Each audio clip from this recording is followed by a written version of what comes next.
Olá, seja bem-vindo ao canal Fiat Voluntas Brasil.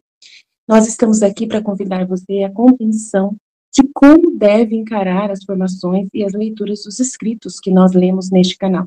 Os escritos são plenamente católicos, da Igreja Católica Apostólica Romana, principalmente nesses últimos tempos, que nós tanto precisamos entender os acontecimentos que estão acontecendo em nossa igreja. Por isso, nós queremos uma atenção especial para que você, ao entrar nos nossos vídeos, compreenda a tamanha seriedade com que nós levamos, os interesses de Jesus e os pensamentos de Jesus. Aqui nós lemos e realmente penetramos profundamente nas dores de nosso Senhor Jesus Cristo.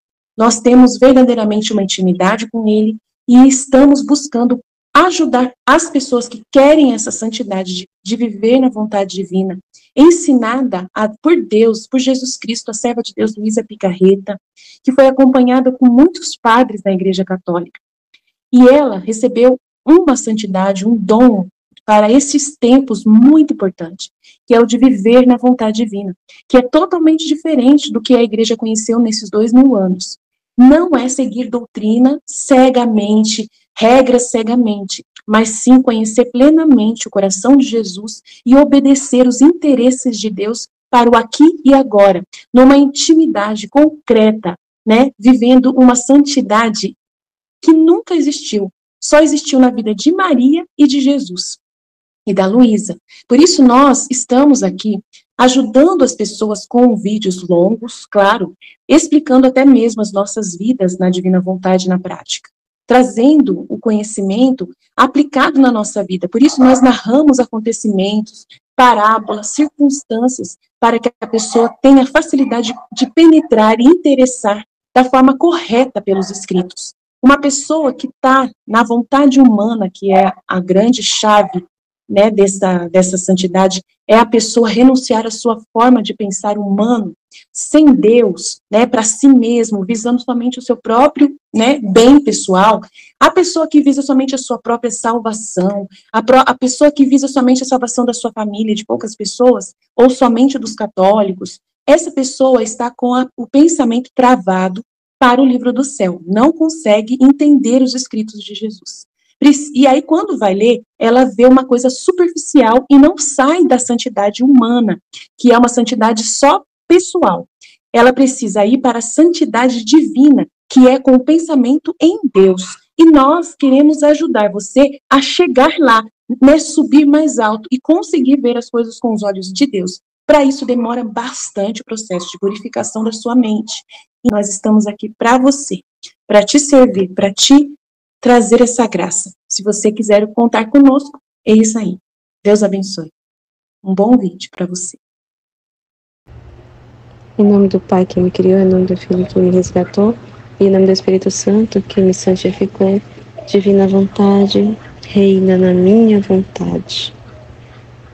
Continuação da leitura do livro do céu, para finalizar essa primeira do volume 1 ao 10, tá faltando agora só o volume 4 e o volume 6. Então, nesse áudio, eu vou ler só do volume 4, que é pra gente finalizar esse 4, que fica só com o volume 6, tá bom? Volume 4, trecho 126. 16 de abril de 1902. Modo de reprimir as paixões. A importância dos primeiros movimentos delas. Esta manhã, meu adorável Jesus não vinha. Então eu, não vindo ouvir, disse: o que estou fazendo nesse estado, se o objeto que me encantou não vem mais? É melhor acabar logo com isso. Enquanto eu dizia isto, meu doce Jesus veio por pouco e disse-me: minha filha, todo ponto está em reprimir os primeiros movimentos. Se a alma está atenta a isto, tudo irá bem. Se não, aos primeiros movimentos não reprimidos, sairão fora as paixões e romperão a força divina, que como perto circunda a alma para tê-la bem guardada e afastada pelos inimigos que sempre buscam insinuar e danificar a pobre alma. Mas se assim que os adverte entre si mesma, humilha-se, arrepende-se com coragem e põe remédio. A força divina se fecha de novo em torno da alma, mas se não põe remédio, a força divina já foi quebrada, dará lugar a todos os vícios. Por isso, está atento aos primeiros movimentos, pensamentos, palavras que não sejam retos e santos, porque se te escapam os primeiros, não é mais a alma que reina, mas as paixões. Se queres que a força não te deixe só um instante. Trecho 127, 25 de abril de 1902. A cruz é sacramento. Esta manhã me encontrei fora de mim mesmo e depois de ter ido em busca de meu doce Jesus, o encontrei, mas em atitude tão lamentável que me fazia quebrar o coração. Tinha as mãos chagadas, tão contraídas pela aspereza da dor, que não se podiam tocar. Eu tentei tocá-la para poder esticar-lhe os dedos e curar as chagas, mas não consegui, porque o bendito Jesus chorava pela dor forte. Então, não sabendo o que fazer, o tenho estreitado e lhe tenho dito: amante meu bem, desde faz tempo não me participa das dores de tuas chagas. Talvez por isso se tenha exacerbado tanto. Peço-te que me faças partícipe de tuas penas, assim, sofrendo eu, se poderão mitigar teus sofrimentos. Enquanto dizia isto, saiu o anjo com um prego na mão e trespassou-me as mãos e os pés. Enquanto eu ia pregando o prego nas minhas mãos, os dedos se afrouxaram e as chagas do meu amado Jesus ficaram curadas. E enquanto eu sofria, o Senhor me disse: minha filha, a cruz é sacramento. Cada um dos sacramentos contém os seus efeitos especiais. Um tira a culpa, outro confere a graça, outro une com Deus, outro doa força e tantos outros efeitos. Agora só a cruz contém todos juntos estes efeitos, produzindo-os na alma com tal eficácia de a tornar em pouquíssimo tempo semelhante ao original de onde saía. Depois disto, como se quisesse descansar, retirou-se dentro de mim. Trecho 128. 29 de abril de 1902. Quem quer tudo a Deus, deve dar tudo a Deus. Esta manhã, meu adorável Jesus veio por pouco tempo dizendo-me: minha filha, que tudo quer de Deus, deve dar-se tudo ele mesmo a Deus. E parou sem me dizer mais nada. Então eu o vi perto de mim e disse: Senhor, tem compaixão de mim. Não vês como tudo está árido e seco? Parece-me que me tornei tão seca como se jamais tivesse tido nem gota de chuva. E ele, melhor assim. Você não sabe que quanto mais a lenha está seca, tanto mais fácil o fogo a devora e a converte em fogo? Basta uma única faísca para acendê-la. Mas se está cheia de humores e não bem seca, é preciso grande fogo para acendê-la e muito tempo para convertê-la em fogo. Assim na alma, quando tudo está seco, basta uma só centelha para convertê-la toda em fogo de amor divino. E eu, Senhor, zomba de mim? Como então tudo é feio? E adicionalmente, que coisa você deve queimar se tudo estiver seco? E ele não zombo? E você não compreende que quando está seco tudo na alma, o humor é a complacência, o humor é a satisfação, o humor o próprio gosto, o humor é a estima própria. Ao contrário, quando tudo está seco e a alma trabalha, estes humores não têm de onde nascer, e o fogo divino, encontrando só a alma nua, seca como foi criada por ele. Seca como foi criada por ele, sem outros humores estranhos. Sendo coisa sua, lhe resulta facílimo convertê-la em seu mesmo fogo divino. E depois disto, eu lhe infundi um hálito de paz, sendo conservada esta paz pela obediência interior e custodiada pela obediência exterior, essa paz pare a todo Deus na alma.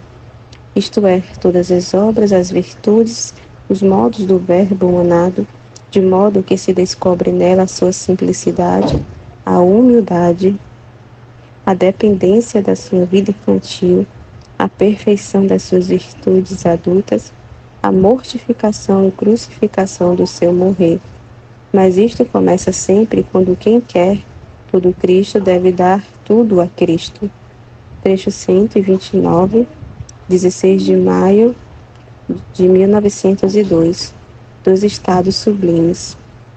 Esta manhã, depois de ter esperado muito, veio meu docíssimo Jesus e eu, assim que o vi, apertei-o e disse-me: Amado bem meu, desta vez te estreitarei tanto que não poderás fugir mais.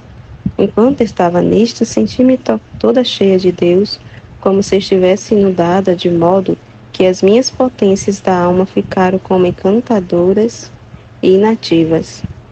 Só contemplavam.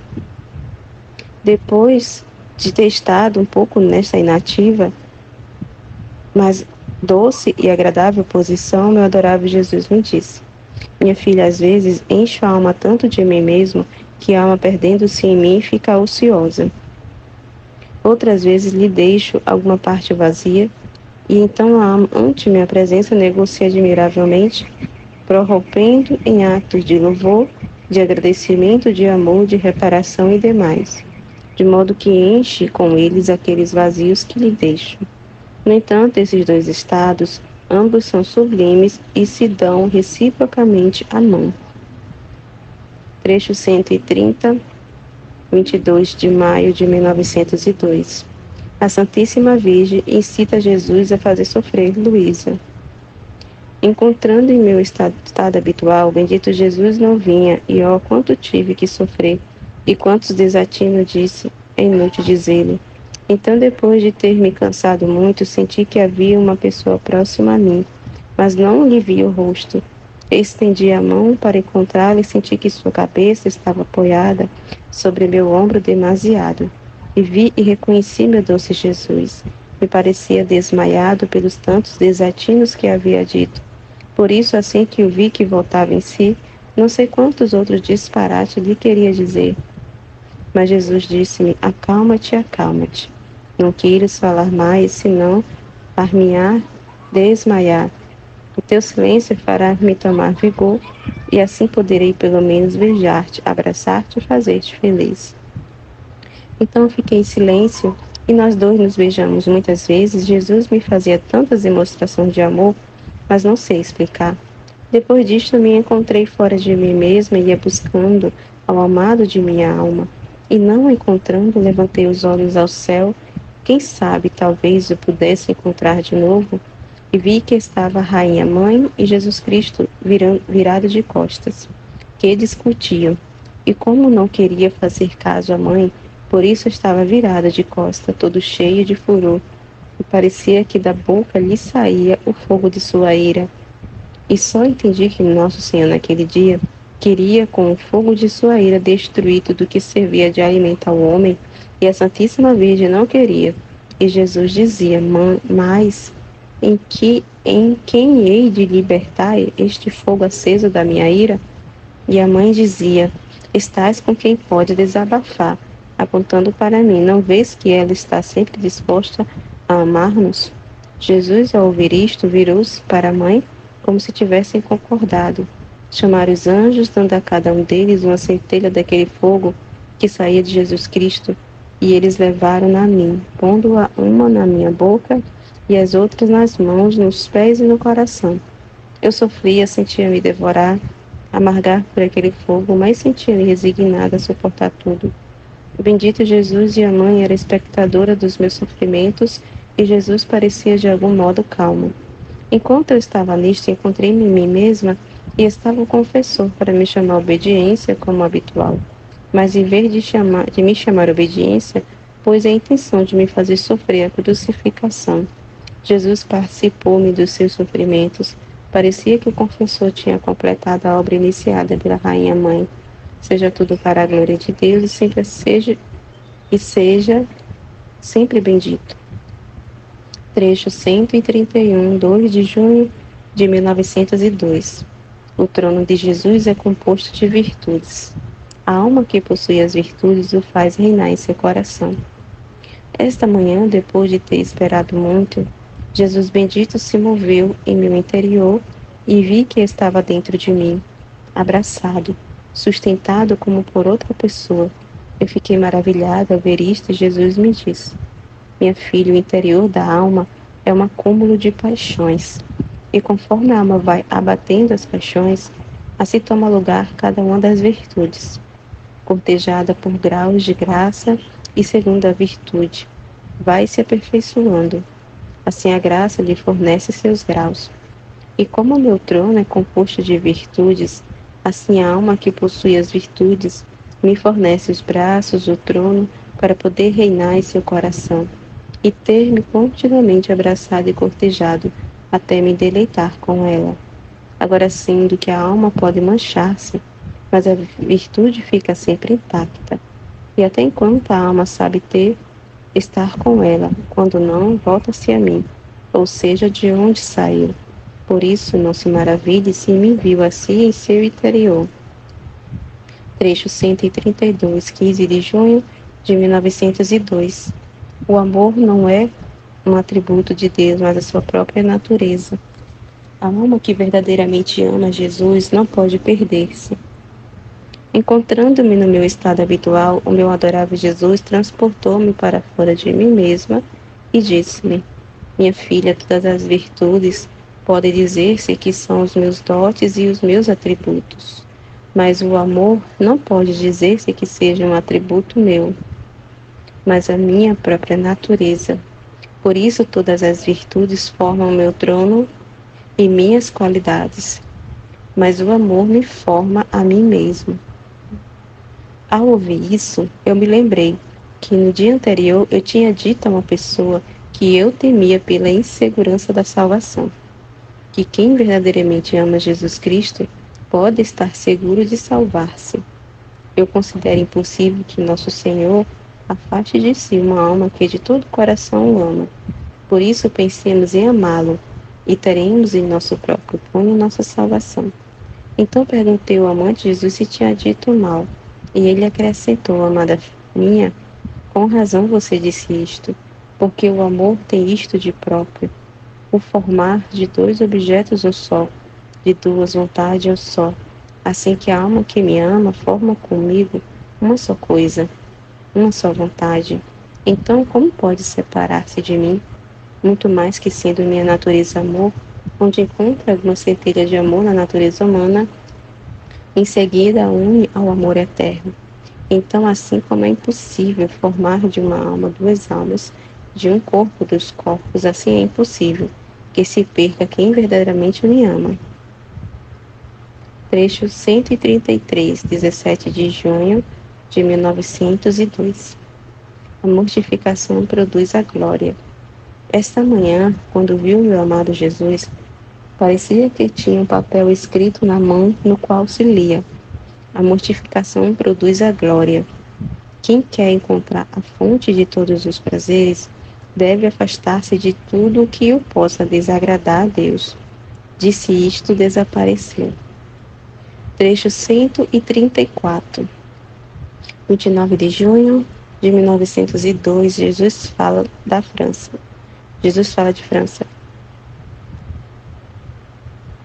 Esta manhã, assim que vi o meu adorável Jesus, ouvi-o dizer, sem saber porquê: pobre França, ensoberbeste e quebraste e destroçaste as leis mais sagradas, desconhecendo-me como teu Deus, e te converteste exemplo a outras nações para atraí-las ao mal.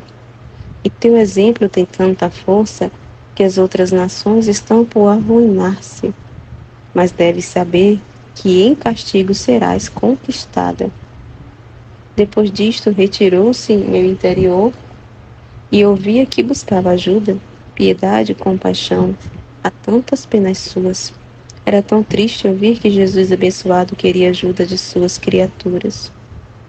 Trecho 135, 1 de julho de 1902. As verdadeiras vítimas devem expor-se às penas de Jesus. Maquinações contra a Igreja e contra o Papa. Encontrando-me no meu estado habitual, encontrei-me fora de mim, ajoelhada sobre um altar junto com outras duas pessoas. Enquanto eu estava nisto, veio Jesus Cristo sobre este altar e disse: as verdadeiras vítimas devem ter comunicação com a minha própria vida, devem desfrutar de mim mesmo e expor-se às minhas próprias penas. Enquanto eu estava a dizer isto, ele tomou uma taça na mão e deu-nos a todos os três a comunhão. Atrás daquele altar parecia que estava uma porta que dava para uma rua cheia de gente e cheia de demônios, de modo que não se podia caminhar sem ser oprimido por eles, porque estando cheios de espinhos agudíssimos não se podia fazer movimento sem sentir-se cravar por toda parte. A qualquer custo teria querido fugir daqueles diabólicos furores e quase me esforçava em fazê-lo, mas não sei quem me impediu, dizendo: tudo o que você vê são maquinações contra a Igreja e contra o Papa. Querem que o Papa saia de Roma para invadir o Vaticano e apropriar-se dele. E se você quer subtrair-se de estes transtornos, os homens e os demônios tomarão força e farão sair estes espinhos que estriparem a Igreja acerbamente. E se você aceitar sofrê-los, ficarão enfraquecidos uns e outros. Ao ouvir isto, parei. Mas quem pode dizer o que passei e sofri? Acreditava que não devia sair já do meio daqueles espíritos diabólicos, mas depois de ter estado quase uma noite, a proteção divina me libertou. Trecho 136, 3 de julho de 1902. Jesus fala-lhe de sua vida eucarística. Continuando o meu estado habitual, encontrei-me fora de mim mesma, dentro de uma igreja, e não encontrando meu adorável Jesus, fui tocar a uma custódia, para que ele me abrisse. E não me abrindo, tornando-me atrevida eu mesma a abrir, e encontrei a mim mesmo sozinho em único bem. Quem pode dizer minha alegria? Fiquei como estática ao ver sua beleza indescritível. E Jesus, ao ver-me, lançou-se nos meus braços e disse-me: minha filha, cada período da minha vida deve receber do homem distintos e especiais atos e graus de imitação, de amor, de reparação e mais.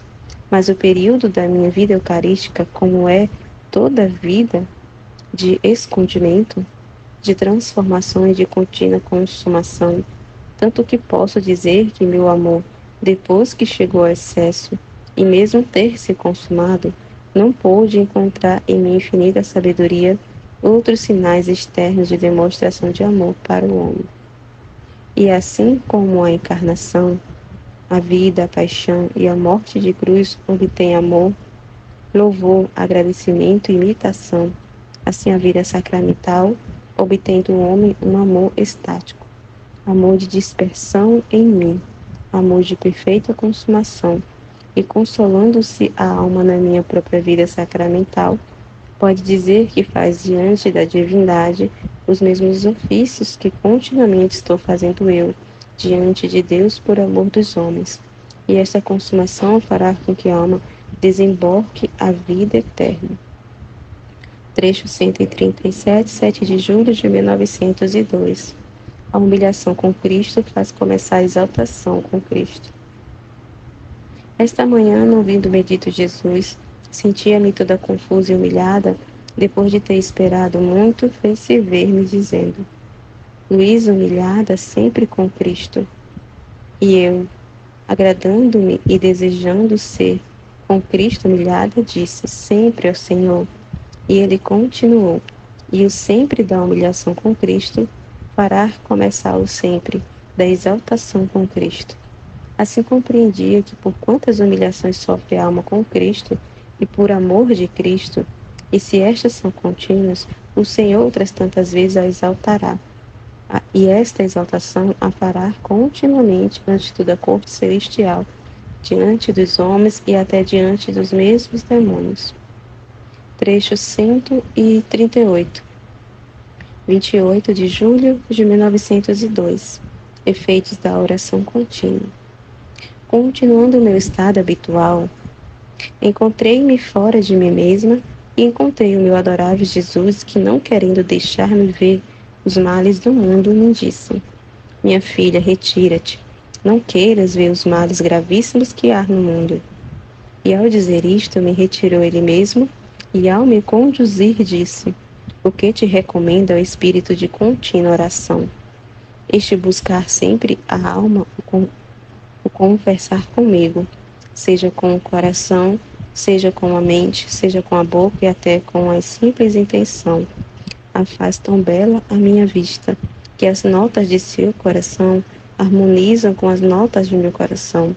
E eu sinto-me tão atraído para conversar com esta alma, que não só lhe manifesta as obras ad extra da minha humanidade, mas vou lhe manifestando algumas coisas das obras ad intra, que a divindade fazia na minha humanidade. E não só isto, senão que é tanta beleza que faz adquirir o espírito de contínua oração que o demônio é atingido como por um raio e fica frustrado nas insídias com as quais tenta prejudicar esta alma. Dito isto, desapareceu e eu me encontrei em mim mesma. Trecho 139, 31 de julho de 1902. A verdadeira caridade deve ser desinteressada. Encontrando-me em meu estado habitual, algumas vezes vi meu adorável Jesus, mas sempre em silêncio. Eu me sentia toda confusa e não me atrevia a perguntar-lhe nada, mas parecia que queria me dizer alguma coisa que feria seu sagrado coração. Finalmente, a última vez que veio, me disse: minha filha, a verdadeira caridade deve ser desinteressada por parte de quem a faz e por parte de quem a recebe. E se existe o interesse, essa alma produz uma fumaça que cegamente impede receber a influência e os efeitos da caridade divina. Eis porque em tantas obras, até as santas que se fazem, tantos cuidados caritativos que se realizam, se sente como vazio e não recebe o fruto de caridade que fazem. Trecho 140, 2 de agosto de 1902.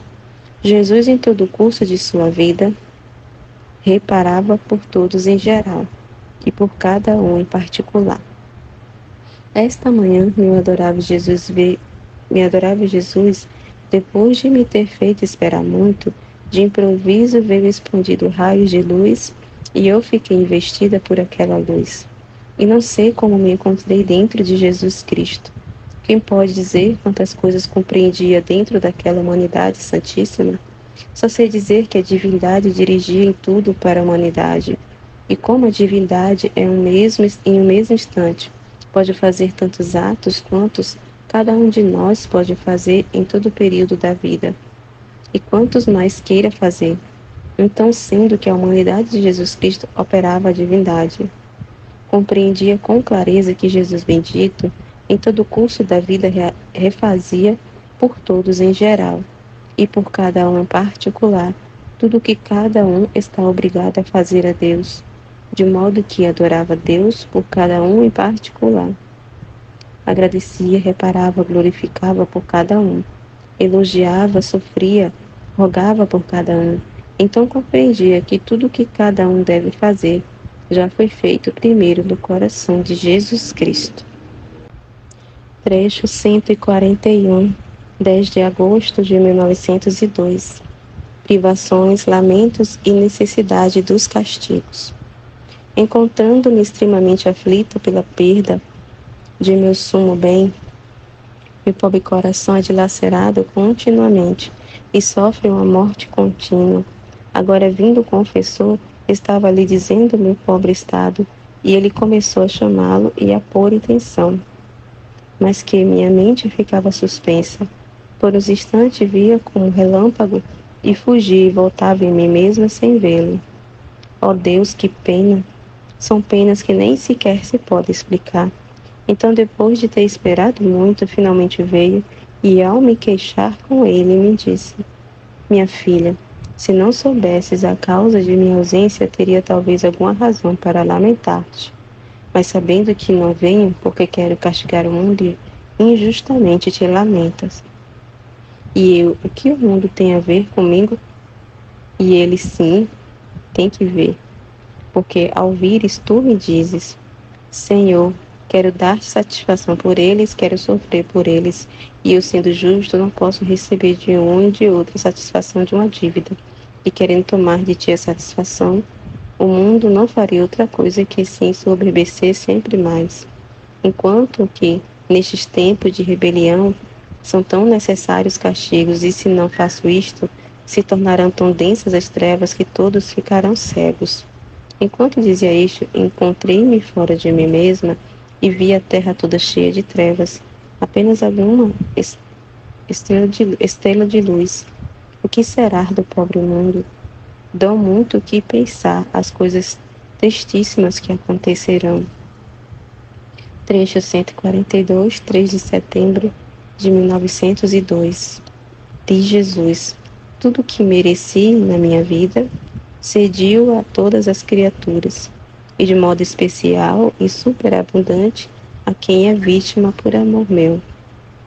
Esta manhã, me encontrando em meu habitual estado, senti que me vinha um mal natural, tão forte que me sentia morrer.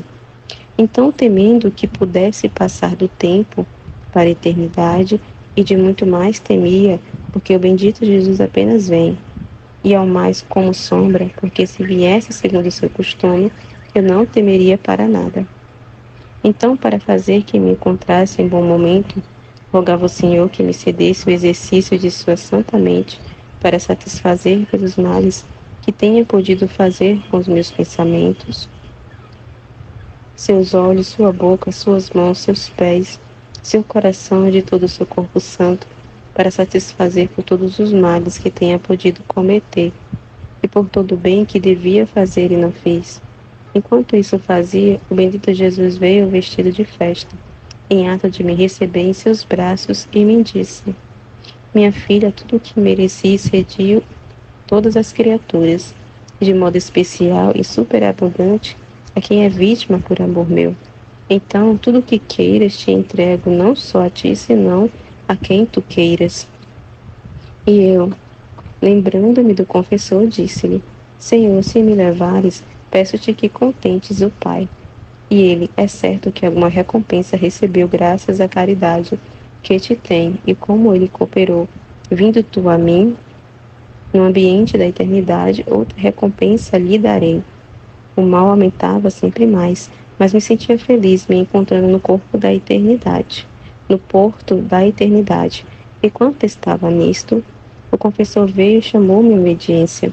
Eu teria querido calar tudo, mas ele me obrigou a dizer tudo.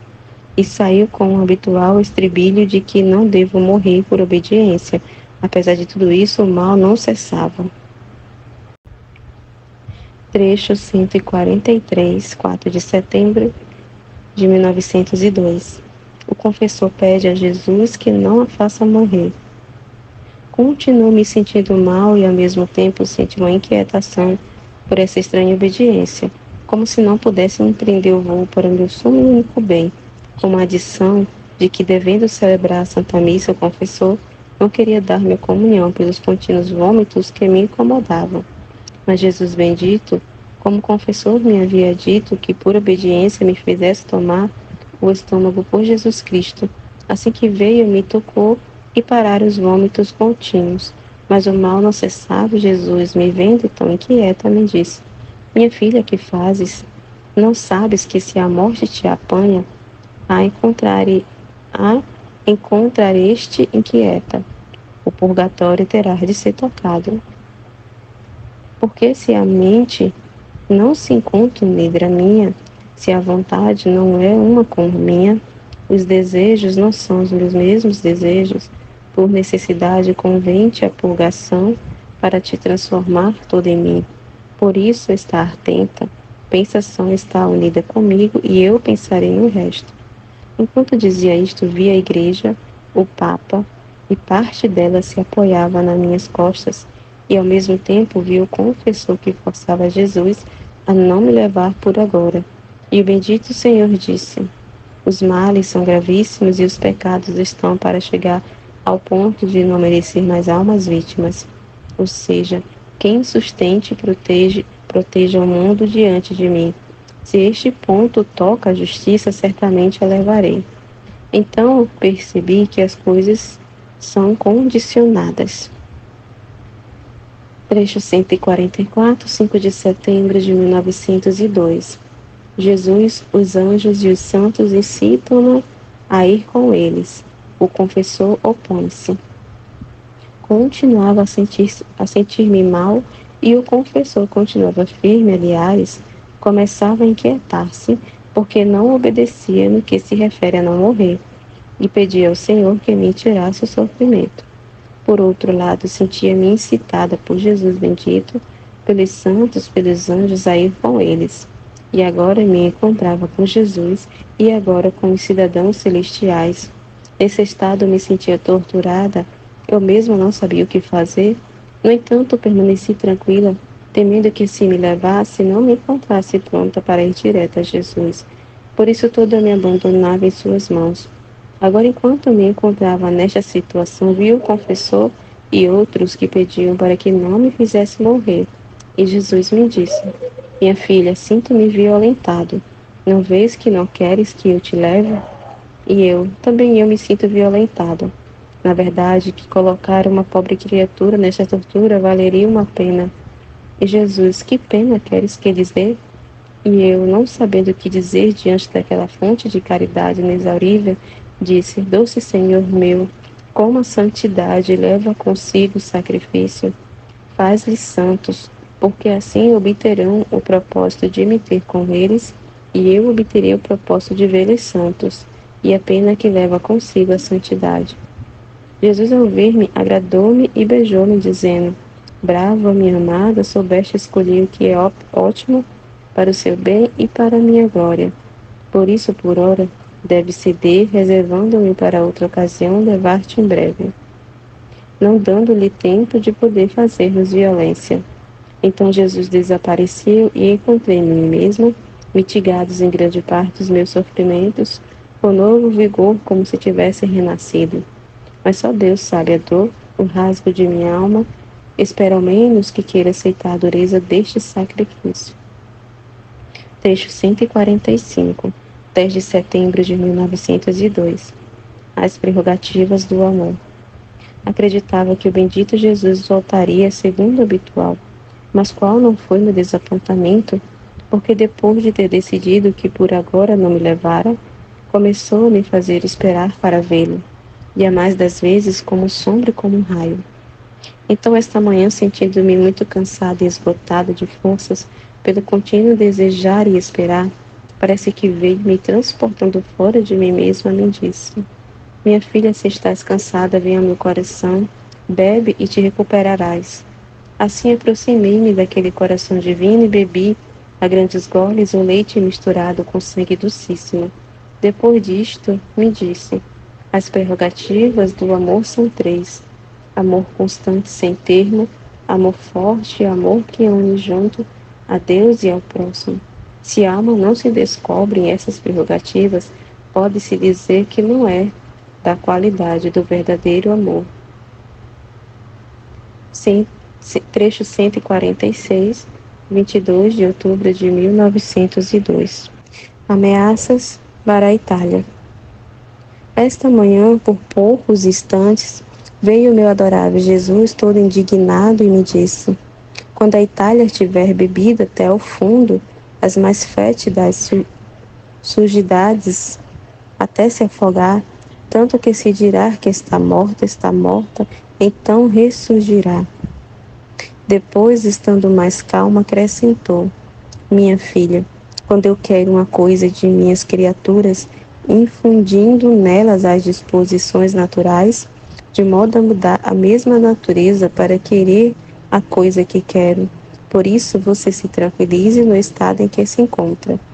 Dito isto, desapareceu e eu fiquei pensativa sobre o que me disse. Trecho 147, 30 de outubro de 1902. Jesus Cristo veio unir novamente a Deus e ao homem. Esta manhã, encontrando-me num mar de aflições e de lágrimas pelo abandono total de meu sumo bem, enquanto me sentia consumida pela dor, senti perder a mente e vi a Jesus bendito que me sustentava a testa com sua mão. E como uma luz que continha dentro muitas palavras de verdade, E eu apenas recordo isto, que nossa humanidade, desatando o nó da obediência que Deus havia feito entre ele e a criatura, se dispersou. E Jesus Cristo, tomando a natureza humana e fazendo-se nossa cabeça, veio a reunir a humanidade dispersa e, com a sua obediência ao querer do Pai, veio unir outra vez, mas esta união indissolúvel é mais reforçada à medida da nossa obediência ao quereres divinos. Depois disso, não vi mais o meu amado Jesus, retirando-se junto com ele à luz. Trecho 148, 1º de novembro de 1902. A verdadeira seriedade se encontra na religião, e a verdadeira religião consiste em olhar ao próximo em Deus e a Deus no próximo. Encontrando-me em meu habitual estado, me senti saindo de mim mesma e encontrei uma criança que chorava e vários homens, entre os quais um mais sério tomou uma bebida amarguíssima e a deu àquele menino que chorava, o qual ao passá-la sofreu tanto. Parecia que a garganta estava a fechar-se. Eu, não sabendo quem era, por compaixão, o tomei nos braços, dizendo: "E isso que é um homem sério, e te fez isto, pobrezinho. Vem a mim que te quero secar o pranto." E ele me disse: a verdadeira seriedade se encontra na religião. E a verdadeira religião consiste em olhar o próximo em Deus e a Deus no próximo.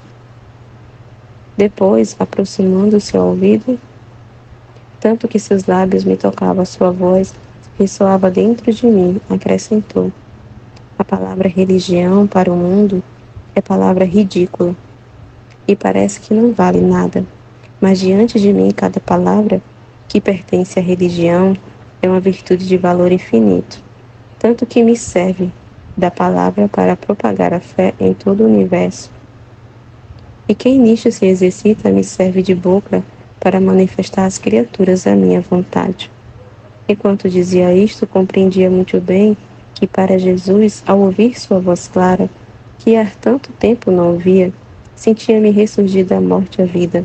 Estava esperando que terminasse de falar, pois devia lhe dizer minhas extremas necessidades, mas o que não apenas terminei de ouvir, sua voz desapareceu, e eu fiquei desconsolada e aflita.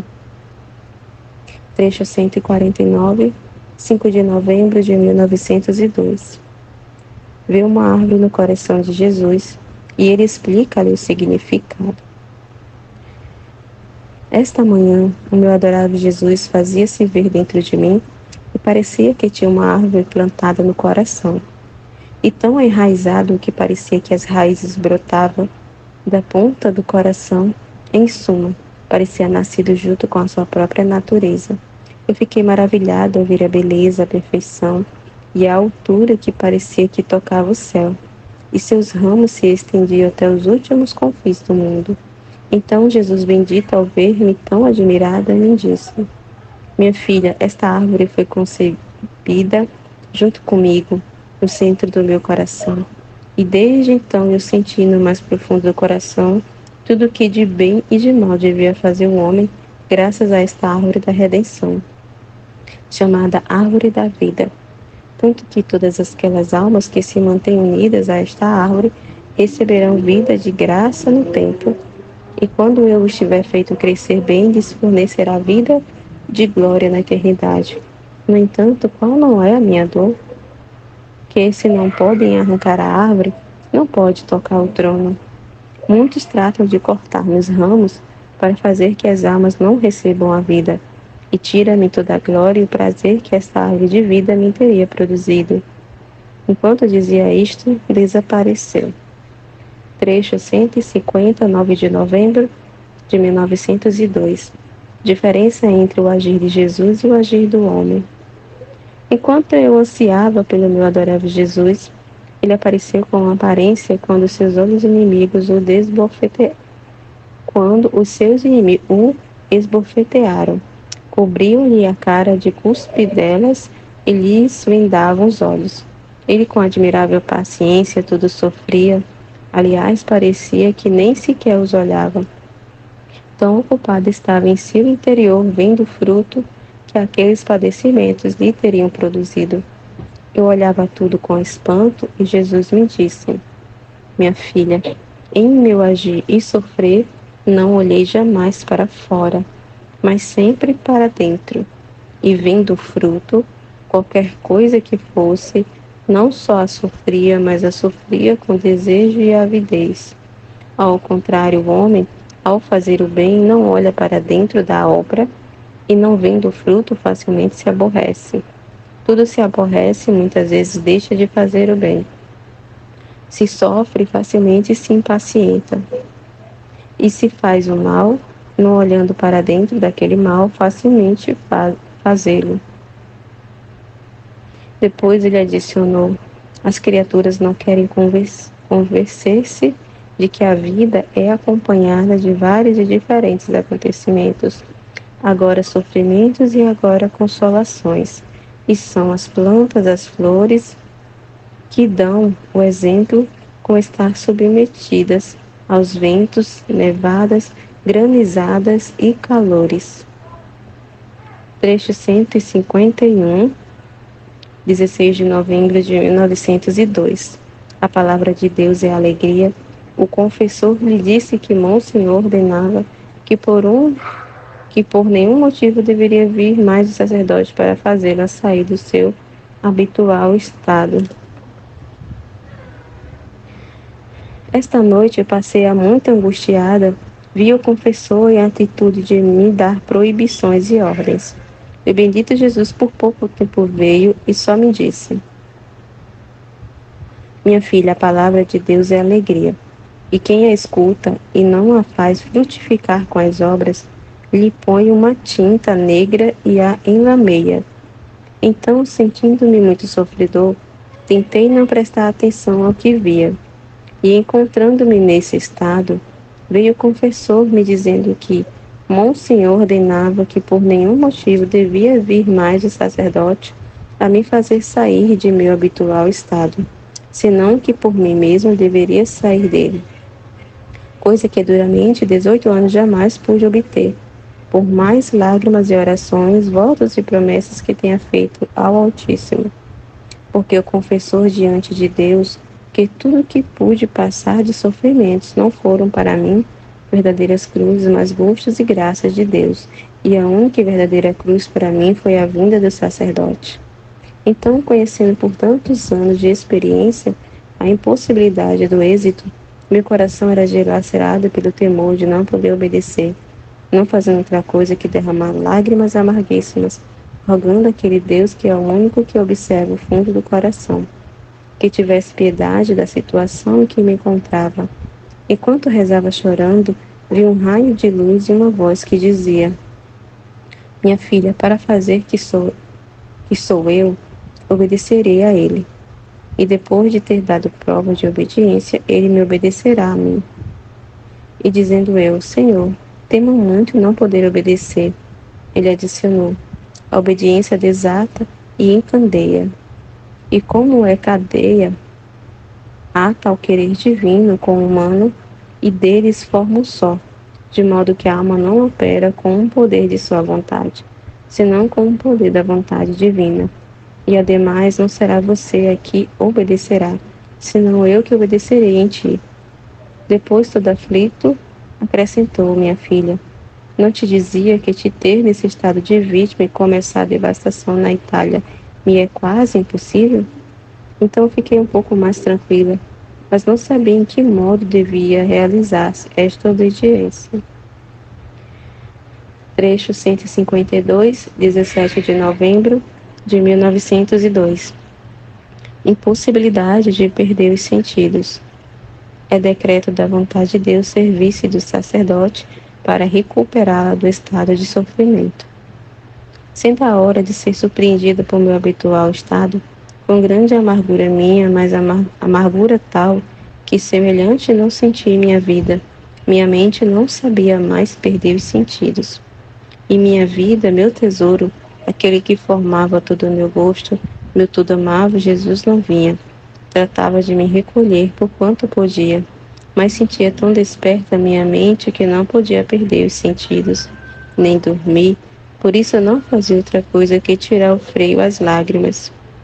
fazia o que podia para seguir em meu interior o que fazia no estado de perda dos sentidos, e uma por uma recordava os ensinamentos, as palavras do modo como devia estar sempre unida com ele, e essas eram tantas flechas que feriam meu coração acerbamente, dizendo: ai, depois de 15 anos que eu viste cada dia, quanto mais, quanto menos, quanto 3 ou 4 vezes, e quando te falou e quando em silêncio, mas sempre o viste, mas agora o perdeste, não o vês mais, não ouve mais sua voz doce e suave, para ti tudo acabou.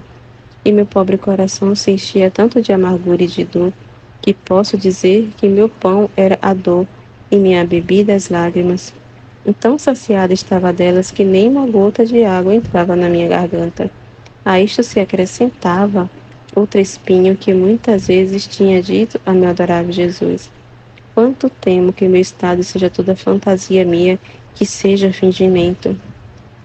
E ele me dizia: tira estes temores, depois verás que virão dias que, à custa de qualquer esforço e sacrifício que quererás fazer para perder o sentido, não os poderá fazer. Apesar de tudo isto, eu sentia calma em meu interior, porque ao menos obedecia, e se me custava a vida, de onde acreditava que assim devia continuar as coisas, convencendo-me de que o Senhor, como não me queria mais naquele estado, tinha se servido de meu Senhor para me dar essa obediência. Então, depois de ter passado 2 dias, à noite eu me dispunha a fazer a adoração ao crucificado, e um raio de luz se fazia ante minha mente. Me sentia abrir o coração, e uma voz me dizia: por poucos dias te terei suspensa, e depois te farei cair de novo. E eu, Senhor, far-me-ás tu voltar a mim, se me fizeres cair? E a voz: não. É decreto de minha vontade servir-me da obra do sacerdote para fazer-te recuperar desse estado de sofrimentos. E se querem saber o porquê, que venham a mim perguntar-me. Minha sabedoria é incompreensível e tem muitos modos inusitados para a salvação das almas. E se bem compreensível, se querem encontrar a razão, vão ao fundo que a acharão clara como o sol.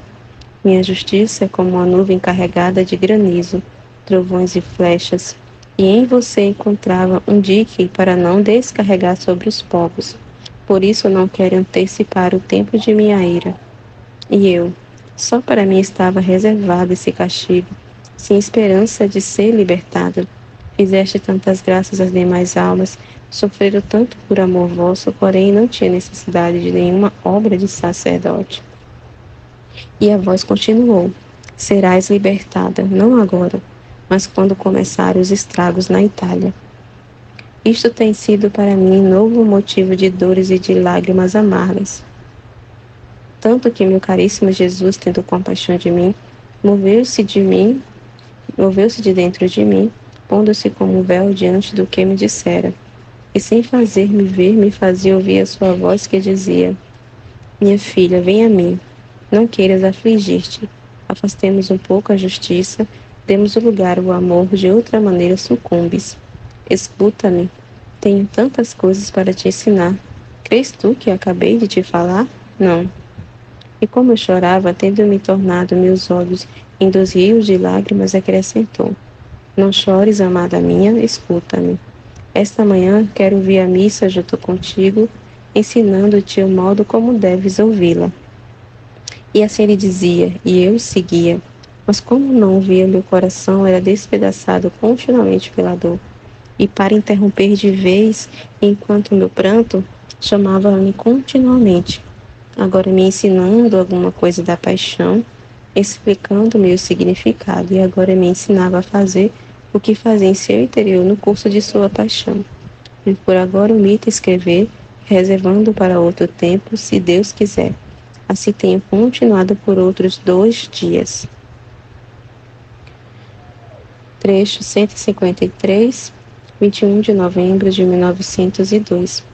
Jesus serve-se da natureza de Luísa para continuar o curso dos seus sofrimentos nela. Continuava sem poder perder os sentidos, nem dormir, minha pobre natureza não podia mais, E meu amadíssimo Jesus, quando eu me sentia mais do que nunca convencida de que não o veria mais, de improviso veio e me fez perder os sentidos. Parecia que tinha sido atingida por um raio. Quem pode dizer meu medo? Mas o que não era mais dona de mim mesma não estava mais em meu poder recuperar meus sentidos. E Jesus me disse: minha filha, não temas. Vim para te fortalecer. Não vês tu mesma que não podes mais? Como tua natureza sem mim desfalece? E eu lhe disse chorando: ah, vida minha, senti estou morta, não sinto mais forças vitais. Tu formavas todo o meu ser, e faltando-me tu, me falta tudo. Seguro que se tu seguires sem vir, eu morrerei de dor.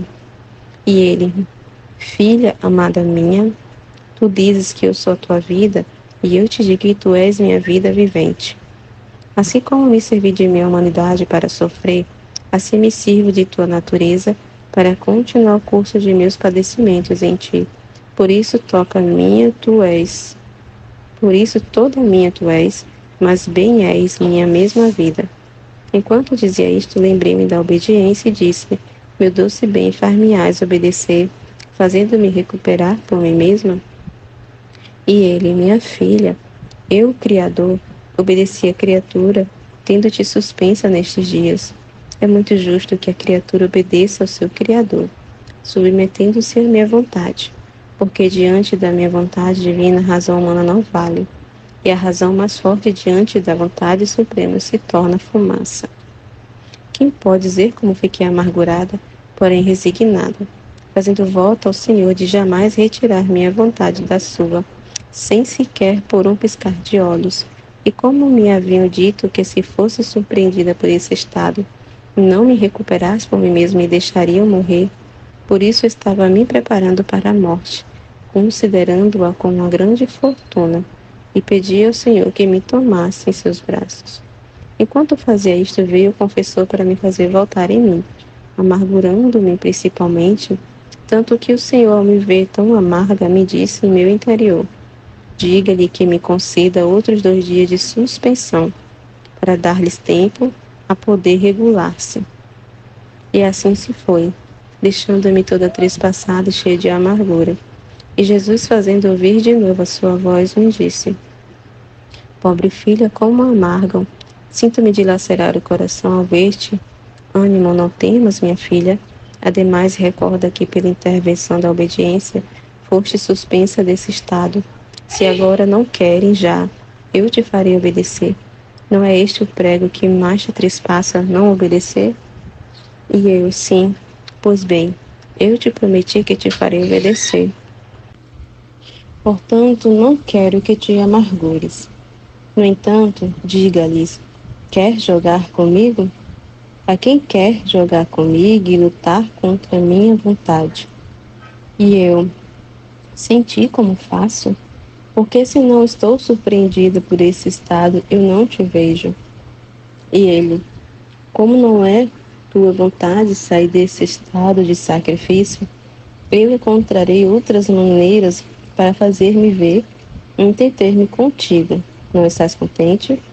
Assim, na manhã seguinte, sem perder os sentidos, fez-se ver sensivelmente, me dando algumas gotas de leite para me fortalecer, pois era extrema a minha debilidade. Trecho 154, 22 de novembro de 1902. Corre perigo de morrer, a obediência se opõe. No dia 22 de novembro, continuava a sentir-me mal, e de novo o bendito Jesus veio e me disse: amada minha, queres vir? E eu: sim, não me deixes mais nesta terra. E ele: sim, quero te contentar desta vez. E enquanto dizia isto, sentia-me fechar o estômago e a garganta, de modo que já não entrava nada. Mal podia respirar, sentindo-me sufocar. Depois vi que Jesus bendito chamava os anjos e lhe dizia: agora que a vítima vem, suspendam as forças, a fim de que os povos façam o que quiserem. E eu: Senhor, quem são eles? E eles são os anjos que guardam as cidades.